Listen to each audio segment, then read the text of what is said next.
Akhirnya Sultan Selangor bertitah. Sultan Selangor cadang wakil rakyat tinggal berhampiran kawasan ternak babi alami pengalaman penduduk. Ini dia. Ini baru betul. Apabila Sultan Selangor telah bertitah, ni baru betul. Kan? Jadi wakil rakyat ni, esko-esko ni kena faham lah. Kan? Ya sebenarnya pentadbiran negeri tak mau belajar daripada apa peristiwa-peristiwa pahit yang berlaku yang dah lepas. Kita ungkap kembali wabak demam nipah ataupun JE. Lain singkatannya dalam kata panjangnya Japanese Encephalitis yang merebak daripada sistem Bukit Pelanduk hari itu. Kalau tak berlakunya wabak demam nipah ni, kita orang Negeri Sembilan tak tahu yang Bukit Pelanduk tu tempat pengeluaran babi yang besar. Tak tahu. Dan kita tengok aliran air parit tu kotor, semacam kotor. Usahakan ikan bang. Rumput lumut-lumut nak tumbuh dekat parit tepi tu tak mau tumbuh. Dia kotornya. Mengandungi racun yang cukup kuat daripada najis babi ni. Kan? Sekarang ni parit dekat Bukit Pelanduk tu ada ikan, dulu tak ada. Ya. Ini pula nak buat di Kuala Langat. Apa yang mengecewakan?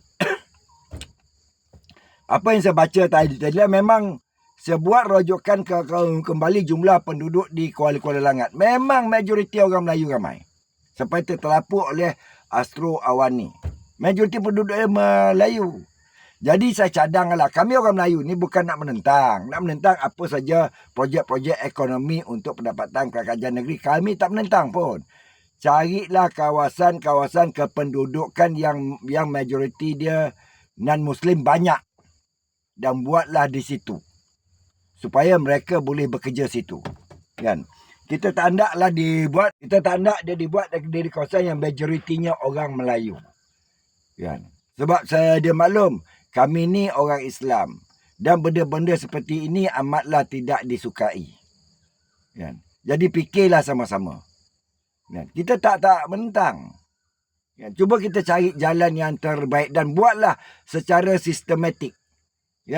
Sebagaimana nak merebakkan bau tu jangan keluar, bagaimana nak mengelakkan lalat jangan datang, bagaimana nak melupuskan kotoran-kotoran yang dikeluarkan oleh babi. Cari jalan dulu.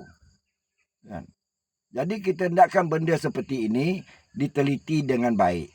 Kita tak nak, kita bukan menentang. Baru ni ada usaha dulu masa Tok Umat jajah DMB. Ada usaha nak buat kandang babi di Bukit Pelanduk oleh Pelabu Luar. Dan ini ditentang oleh Menteri Besar ketika itu oleh Datuk Muhammad Hassan. Tapi sekarang ni tak tahulah sebab dah tu KMB ni.